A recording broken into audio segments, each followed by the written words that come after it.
Hi, so I'm doing this video this morning because I have just had my first set of royal python eggs laid. So she is just a normal female and she was paired to Elris, who is a pewter triple het for a mule, desert ghost and ghost.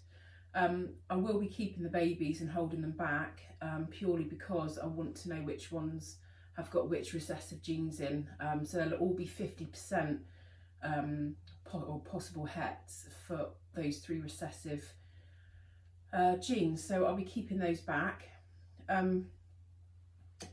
This is a cinnamon desert ghost, so obviously in the future I could use those to make more of these, but the gene that I'm really interested in is the mule. Because that's a gene that I specifically brought over from Holland, from Marco at Morphie's Reptiles, and it's just a gene that I'm really interested in. It's quite a new gene, there's not many people, I think there's maybe 3 of us in the UK that might have it, so yeah, I'm just really interested. So this is a female that's absolutely growing like a weed.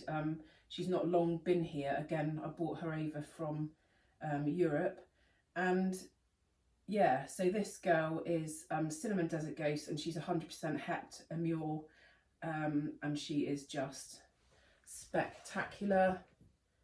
So yeah, looking to do quite a bit more with this in the future, plus and minus cinnamon. I think the cinnamon really makes that what it is because of how dark the blacks are, and just a really pretty snake. So let's get Maeve off of these eggs. So Maeve is in here. These are 70 litre rubs, these ones. And I think she's finished. It looks like she's got about 7 eggs in there.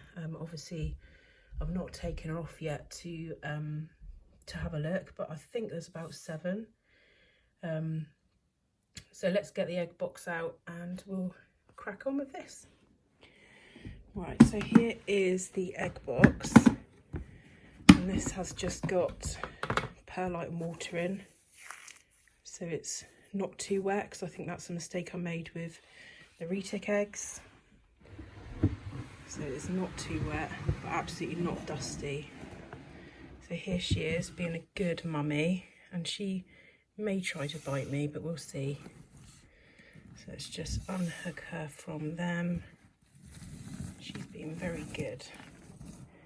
There she is, and we will just check underneath her to make sure there are no eggs left in there, which there are not. So I'm just going to pop her around my shoulder for a second. So here we are. So there's 2, 4, 6, 7 eggs. That's what I thought. And I'm just going to put the camera down so that I can grab them with 2 hands. So here we go. 7 nice eggs. That one's got a little bit of substrate on, but that'll be absolutely fine. They look really good. They're not really stuck together yet, because as I said, they've not long been laid at all. So let's get these in the incubator and get them warm. So here they are in the incubator. I've put the probe in there with them. Move it to the middle a bit more. Obviously the probe is attached to the thermostat, so if they move out of the parameters that I've set on the thermostat, then it will let me know. So eggs are on the ground. So that is the eggs all put away and safe and sound in the incubator. I will take Maeve and give her a proper bath in a minute and wash off, and I'll change out her tub and give it a proper clean. That just takes the scent of the eggs away and stops them roaming around looking for them. I'm hoping I have more success with these eggs than I did the reticulated python eggs that I did last year. So out of 20 eggs, only 5 hatched. And I realised very recently that that is because they were too wet.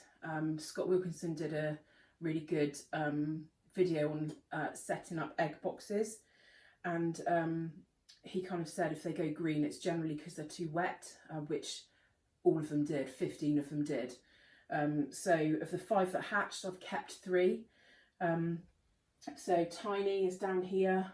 He's not tiny anymore. He's not as big as this guy, but he is certainly doing really well.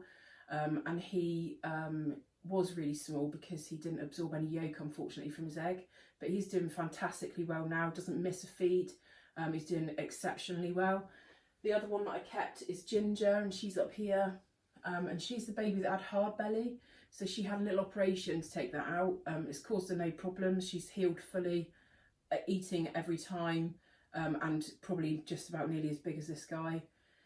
And then thirdly, this one. I haven't named this one because I never really intended on keeping him. I've not advertised any of them for sale, but I have just put this guy on Morphmarket literally yesterday or the day before. So he is 100% het pied because Colt is his dad and he's a visual pied.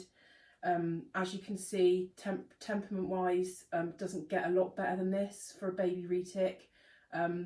He's not particularly reactive, although probably I wouldn't do that in front of his face when he was in his enclosure because that's just asking for trouble. I do handle them every day. They have been handled pretty much daily since they were hatched, which has given us some quite, well, they're lovely. Their temperaments are fantastic considering their species. Yeah, so if that's the kind of thing you might be interested in, give me a shout. Probably Instagram is the best way to get hold of me there.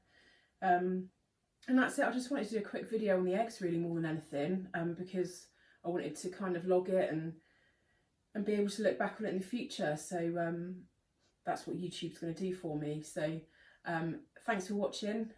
Hit the like button if you don't mind, and subscribe if you haven't. I'd really appreciate the support. Share the video if you know other people that might like this type of thing. And I'll see you again.